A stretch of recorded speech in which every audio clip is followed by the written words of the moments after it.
Hello students, हम लोग BPSC TRE 3.0 class 6 to 8 science group के मैथ का कंप्लीट सॉल्यूशन देख रहे हैं। पिछले वीडियो में हम लोगों ने 81 तक किया था।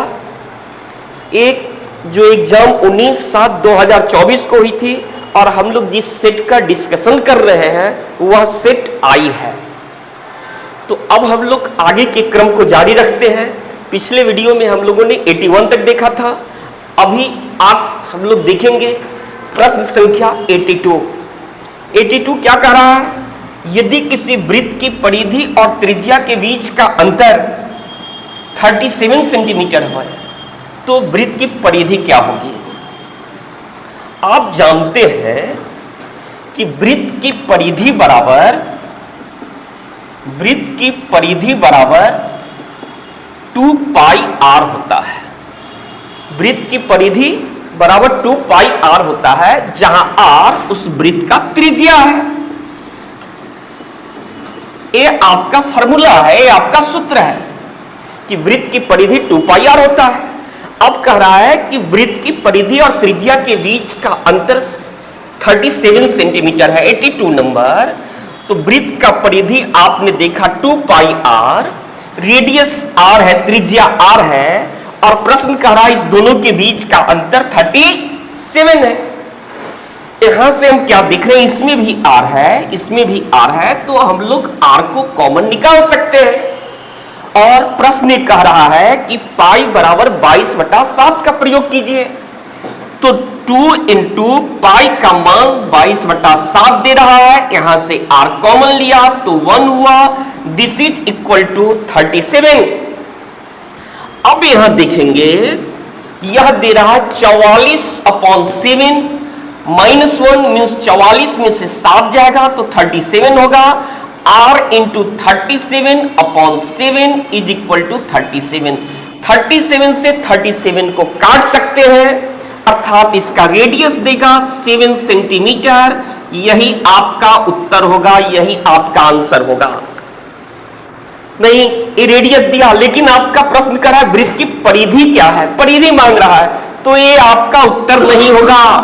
वृत्त का परिधि 2 पाई r, ये रेडियस निकला 7, परिधि मांग रहा है तो परिधि क्या देगा? तो परिधि देगा 2 into 22/7, और रेडियस कितना 7 है, इससे कट गया, कितना आ जाएगा? 44 सेंटीमीटर। यह आपका उत्तर होगा। 83 नंबर। 83 नंबर क्या कह रहा है? 83 कह रहा है यदि त्रिभुज ABC C पर समकोण है तो cos A प्लस B का मान क्या होगा? त्रिभुज ABC C पर समकोण है। प्रश्न संख्या 83। ABC C पर समकोण है। यह ABC C पर समकोण है। आप जानते हैं कि त्रिभुज के तीनों कोणों का योग कोण A प्लस कोण B प्लस कोण C is equal to 180 degree होता है। अब कह रहा है C समकोण है, यह 90 डिग्री दे दिया, इसका मतलब इस दोनों कोणों का योग 90 डिग्री देगा। अब सवाल ये कह रहा है कि cos A प्लस B का मान क्या होगा? तो A प्लस B 90 डिग्री है, इसका मतलब cos 90 डिग्री, और आपको मालूम है cos 90 का मान 0 होता है। यही आपका आंसर होगा। 84 नंबर। 84 क्या कह रहा है? दो पासों को फेंकने पर योग 10 आने की प्रायिकता क्या होगी?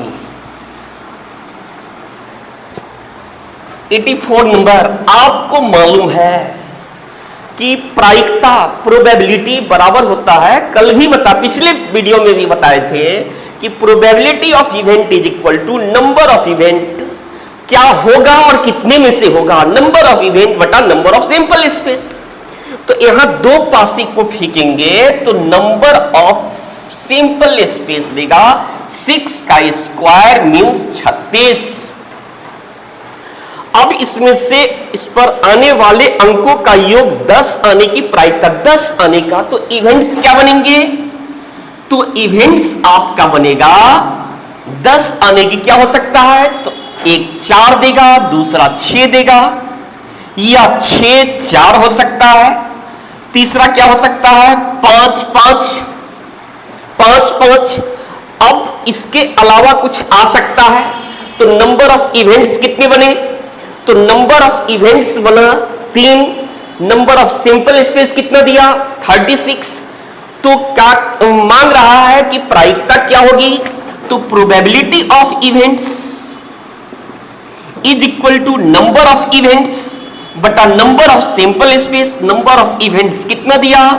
3, तो 3/36, 3/36 इट मींस 1/12, यही आपका आंसर आएगा।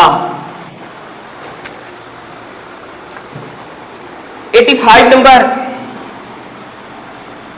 85 नंबर कह रहा है कि यदि P एक अभाज्य संख्या है, अभाज्य संख्या मीन्स वैसी संख्या जो स्वयं और एक के अलावा किसी तीसरी संख्या से विभाजित नहीं हो। अब कह रहा है P एक अभाज्य संख्या है, तो लघुत्तम समापवर्त इतना इतना और इतना है। तो 85 number P square and P cube, ये बेस समान है, बेस समान है, तो हाईएस्ट पावर ही उस पूरी संख्या का एलसीएम देगा, अर्थात इसका एलसीएम आएगा P to the power 3। This is the answer. Your option is B. 86 number, 86 कह रहा है कि 10 सेंटीमीटर भुजा वाले एक वर्ग में अंकित किए जा सकने वाले वृत्त का क्षेत्रफल क्या होगा? 86 क्या कह रहा है कि 10 सेंटीमीटर भुजा वाले एक वर्ग में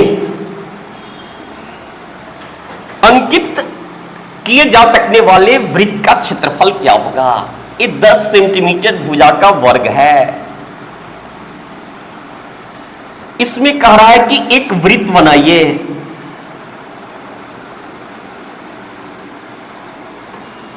और इस वृत्त का एरिया क्या देगा? हम क्या देख रहे हैं? ए वर्ग की भुजा 10 सेंटीमीटर है, वर्ग की भुजा 10 सेंटीमीटर है। आपको मालूम है वर्ग की चारों भुजा बराबर होती है, ये सब 10-10 सेंटीमीटर देगा, ये सब 10-10 सेंटीमीटर होगा। अब कह रहा है आपका वृत्त का क्षेत्रफल क्या होगा? तो अब यहां से हम क्या देख रहे हैं? अगर मैं ये लाइन खींचूं तो यह वर्ग की भुजा होगी और वृत्त का ये व्यास होगा। वर्ग की ये भुजा होगी और ये वृत्त का क्या होगा?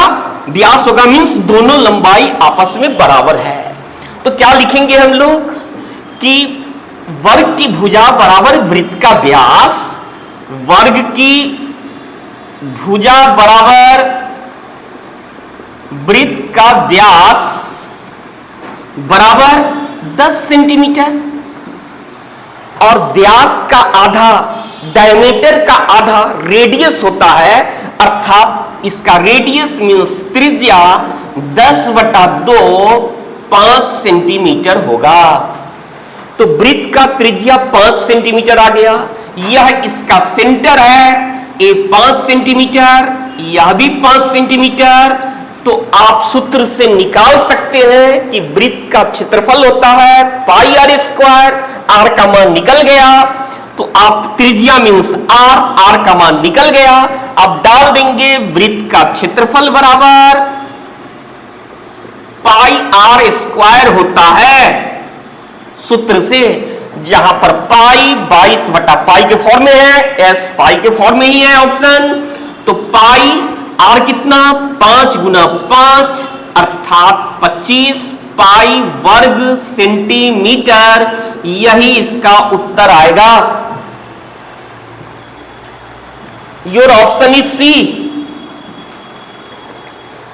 87 नंबर, 87 क्या कह रहा है तो 87 कह रहा है 6 सेंटीमीटर त्रिज्या वाले एक वृत्त के त्रिज्य खंड का क्षेत्रफल होगा यदि त्रिज्य खंड का कोण 60 डिग्री है।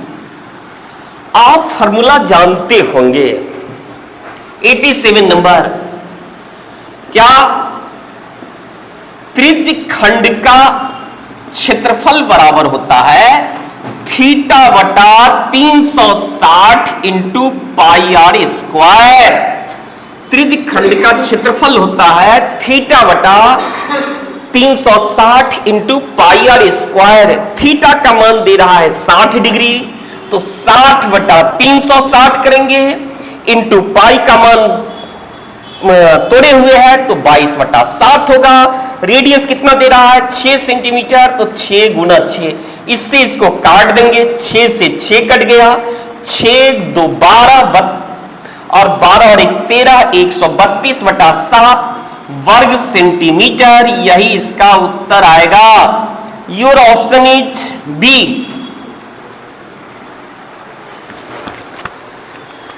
88 नंबर, 88 कह रहा है n+1 का होल स्क्वायर -1, n+1 का होल स्क्वायर -1 8 से विभाज्य है यदि n क्या है। देखेंगे n+1 का square -1 is completely divisible by 8, 8 से विभाज्य है।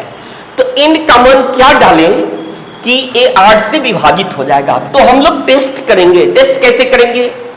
तो n बराबर 1 2 3 4 5 डाल करके देखते हैं।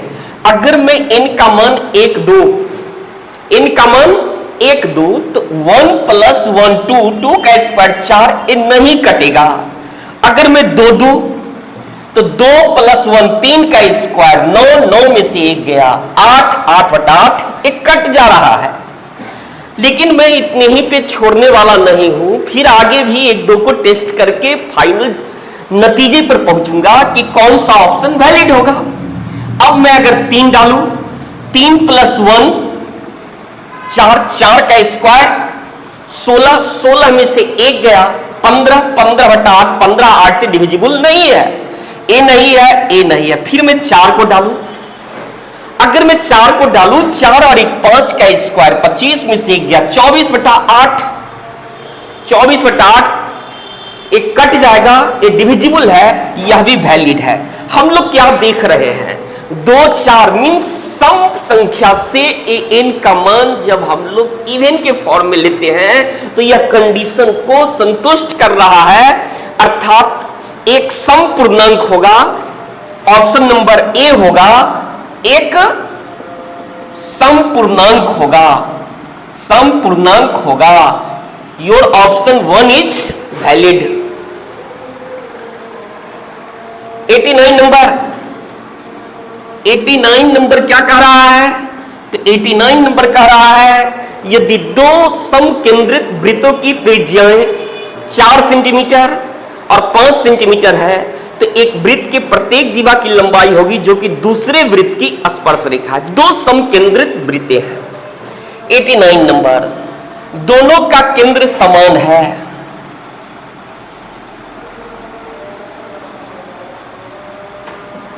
ये समकेंद्रित वृत्तें हैं।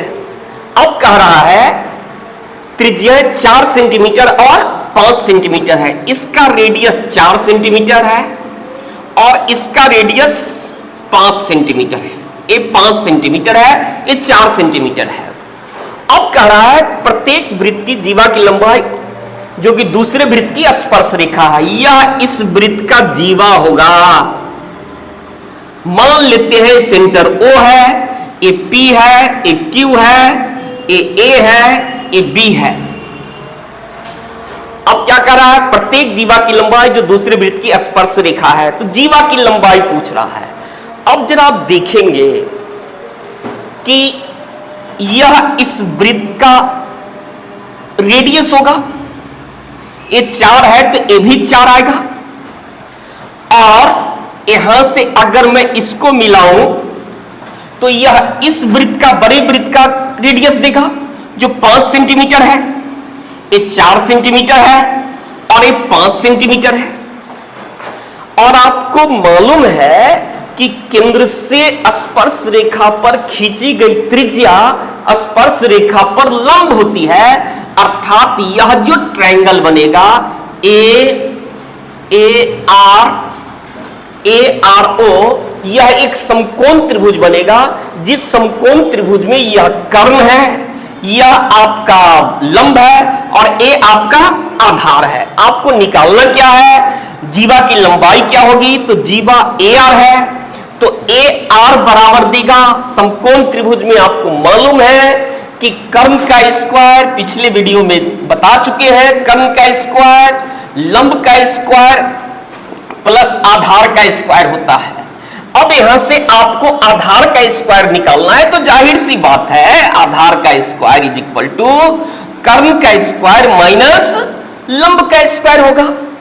तो आधार का स्क्वायर इज इक्वल टू कर्ण का स्क्वायर मींस 5 का स्क्वायर माइनस 4 का स्क्वायर, अर्थात 25 में से 16 गया तो 9 बचा, इसीलिए AR बराबर देगा √9 is equal to 3 centimetre.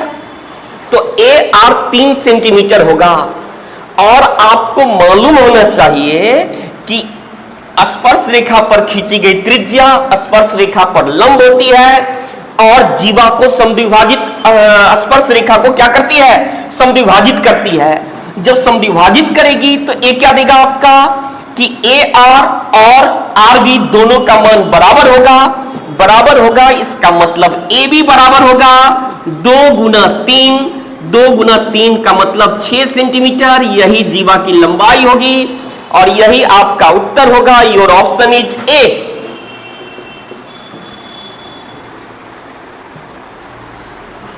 Ninety number क्या कह रहा है, 90 नंबर कह रहा है यदि द्विघात समीकरण x² plus 3x plus k का एक शून्यक 2 है। आप जानते हैं द्विघात समीकरण ax² plus bx plus c के दो मूल अल्फा और बीटा होते हैं, जिसमें अल्फा प्लस बीटा मीन्स मूलों का योग बराबर माइनस b बाई ए और अल्फा इंटू बीटा मूलों का गुणनफल c बाई ए होता है।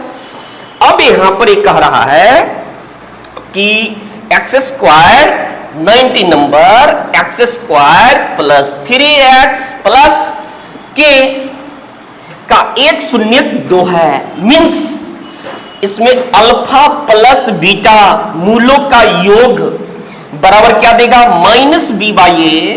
तो b का मतलब यहां a है 3 है, तो माइनस b का मतलब -3 और a का मतलब कितना 1, तो -3 दे दिया। अब यहां पर देखेंगे एक जो इसका है वो शून्यक 2 है, मीन्स मान लेते हैं अगर अल्फा 2 है तो बीटा का मान क्या निकलेगा -3 और ये 2 उधर जाएगा तो -2 इज इक्वल टू -5। तो बीटा -5 है निकल गया और अल्फा का मान दे रहा है 2। अब यहां से एक कह रहा है तो k का मान क्या होगा, k का मान निकालने के लिए मूलों का गुणनफल निकालेंगे। मूलों का गुणनफल क्या देता है alpha into beta is equal to c by a. तो c कितना है k बटा 1 c बाई ए, जिसमें कि आपका अल्फा कितना 2, बीटा कितना -5, तो 2 गुना -5 इज इक्वल टू k, अर्थात k बराबर कितना -10। This is the Uttar. Your option is a.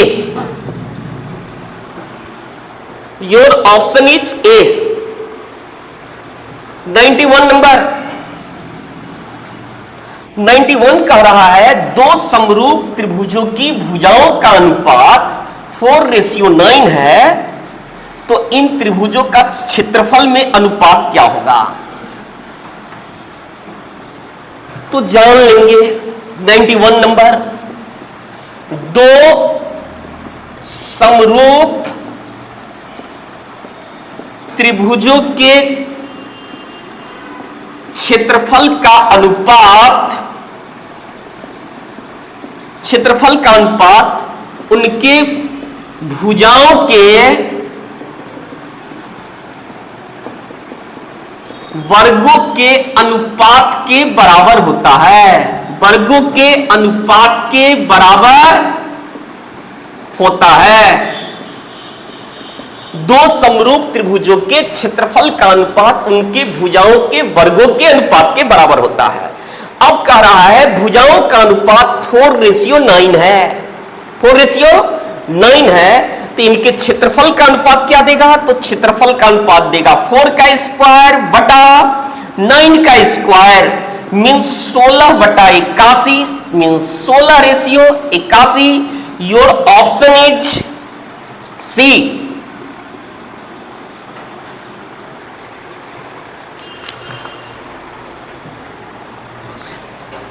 Number ये 91 था। ये प्रश्न संख्या 92 नंबर। यदि बिंदु A12, B00 और CAB समरेख है तो क्या होगा? देखेंगे 92 नंबर A12 B00 CAB समरेख है तो क्या होगा? आपको पता होना चाहिए क्या? समरेख होने की स्थिति में त्रिभुज का क्षेत्रफल क्या होगा? तो त्रिभुज का क्षेत्रफल होगा 1/2 into x1 y2 minus y3 plus x2 y3 minus y1 plus x3 y1 minus y2। और यह मान 0 होता है। यह वैल्यू क्या होता है? 0 होता है। समरेख होने की स्थिति में त्रिभुज का क्षेत्रफल 0 होगा। और ये फॉर्मूला इसका यही है जहां पर यह x1 कितना दे रहा है? 1, x1 y1, x2 y2, x3 y3 है। तो इसको हम लोग बोल सकते हैं x1 y1, ये क्या देगा? x2 y2, ये क्या होगा? x3 y3। अब ये क्या दे रहा है? हाफ इंटू x1 कितना दिया? 1, y2 कितना दे रहा है? 0, y3 कितना दिया? y3 कितना दिया? तो y3 आपका b दे रहा है प्लस x2 कितना है? 0, y3 कितना है? तो y3 b है, y1 कितना है? 2 है प्लस x3 कितना है? a है, x3 a है, y1 कितना है? तो y1 2 है, y2 कितना है? 0 है। यह बराबर 0 होगा। यह बराबर क्या होगा? 0 होगा। a कितना देगा आपका? यह दे देगा half into minus b plus 0 plus 2 is equal to 0, अर्थात माइनस b प्लस 2 कुछ छोटा है 2a not 2a minus b plus 2a is equal to 0, अर्थात 2a बराबर b होगा। दिस इज द उत्तर। यही आपका आंसर होगा। Your option is B.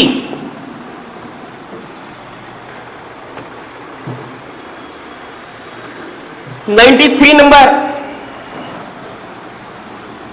93 number क्या कह रहा है? तो 93 नंबर कह रहा है 100 रुपए का 5% बाजार मूल्य ज्ञात करें जबकि किसी व्यक्ति को 1430 रुपए निवेश करने पर 65 रुपए की आय प्राप्त होती है। हम लोग क्या देख रहे हैं?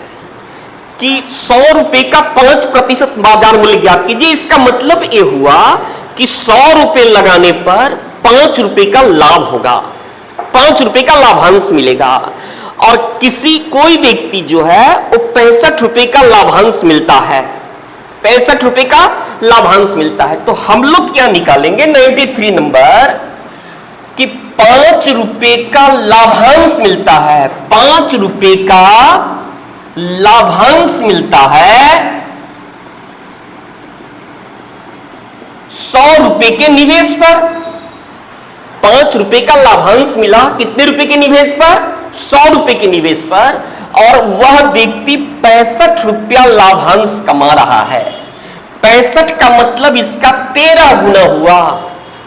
65 का मतलब इसका 5 का 13 गुना लाभांश कमा रहा है। इसका मतलब इसका निवेश भी इसका 13 गुना मीन्स 1300 रुपया होना चाहिए था, लेकिन उसका निवेश 1430 रुपये था। निवेश कितना था? 1430 रुपये था। तो कहने का यह मतलब हुआ कि इसका जो प्राइस है, इसका जो प्राइस है बाजार मूल्य वो कितना होगा? तो 100 रुपये में 100 रुपये के जगह पे 100 का 1300 का वैल्यू 100 रुपया है। इस 1300 का वैल्यू बाजार मूल्य 100 रुपया है। तो 1400 जब 30 रुपया लगा रहा है तो इसका बाजार मूल्य कितना देगा?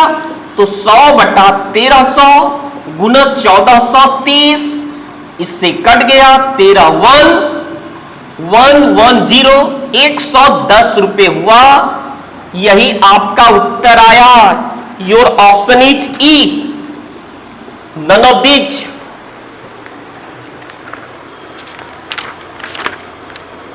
नंबर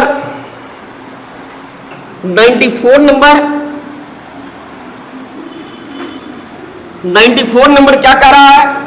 यदि किसी वृत्त की परिधि एक वर्ग की परिधि के बराबर है तो उसके क्षेत्रफल का अनुपात क्या होगा? 94 नंबर, किसी वृत्त की परिधि एक वर्ग की परिधि के बराबर है। आपको मालूम है वृत्त का परिधि, वृत्त की परिधि यह बराबर होता है 2 पाई आर, और वर्ग की परिधि, वर्ग की परिधि, परिधि वर्ग की मीन्स परिमाप, परिधि बराबर 4 इंटू भुजा होता है। यह सूत्र है। वृत्त की परिधि 2 पाई आर और वर्ग की परिधि 4 गुना भुजा। अब कह रहा है दोनों बराबर है, तो यहां से हम लोग क्या बोलेंगे कि 2 pi r is equal to 4 into भुजा। तो कह रहा है तो उनके क्षेत्रफल का अनुपात क्या होगा? तो भुजा क्या दे देगा? इससे इसको हम लोग काट सकते हैं। तो भुजा बराबर आ जाएगा कितना? Pi r upon 2, pi r upon 2। तो वर्ग का भुजा दे दिया पाई आर अपॉन 2। अब कह रहा है कि उनके क्षेत्रफल का अनुपात क्या होगा? तो वृत्त का क्षेत्रफल, वृत्त का क्षेत्रफल बटा वर्ग का क्षेत्रफल। आपको मालूम है सूत्र से कि वृत्त का क्षेत्रफल पाई आर स्क्वायर होता है। तो पाई आर स्क्वायर, पाई का मान डाल दीजिए, 22/7 इंटू आर। आर कितना है मालूम नहीं है, आर कितना है मालूम नहीं है, पाई आर स्क्वायर। और वर्ग का क्षेत्रफल भुजा स्क्वायर होता है। तो भुजा कितना दे रहा है? Pi r by 2। तो लिखेंगे पाई आर बाई 2 गुना पाई आर बाई 2। अब हम लोग क्या करेंगे, यहां 22/7 को हटा दीजिए, इसको भी पाई के फॉर्म में ही रहने देंगे। पाई से पाई कट जाएगा, पाई से पाई कट जाएगा। आर स्क्वायर से आर स्क्वायर को भी हटा दीजिए। एक कहां चला जाएगा? 2 2 4, 4 ऊपर जाएगा बटा 22/7, 4 बटा 22/7, 7 कहा जाएगा ऊपर, 7 ऊपर चला गया। ये 2 और ये कितना 11, 14/11 मीन्स इसको हम लोग लिख सकते हैं 14:11। Your option is a, your option is a, यही आंसर होगा। 95 नंबर, 95 क्या कह रहा है? यदि m to the power n बराबर 32, m to the power n बराबर 32, 95 number, m to the power n बराबर 32, इसका मतलब ये हुआ कि m का मान कितना डाले? जहां पर m और n धनात्मक पूर्णांक है तो n to the power m into n कितना होगा? तो हम क्या करते हैं, अगर m का मान हम 2 डाल दें, 2, 4, 8, 16, 32 मीन्स 2 पर पावर 5 डालेंगे तो यह 32 आएगा, अर्थात m का मान 2 होगा और n का मान 5 आएगा। अब सवाल यह कह रहा है कि n to the power mn, m to the power n to the power n to the power mn is equal to what? तो n का मान हमने कितना लिया? तो n का मान 5 लिया। 5 टू द पावर m का मान कितना आया? तो m का मान 2 आया, n का मान 5 आया, तो 5 टू द पावर कितना? 10। यही ऑप्शन है और यही आपका उत्तर हुआ। Your option is B. That's all. आज हम लोग इतने ही पे छोड़ते हैं, शेष अगले वीडियो में। Thank you.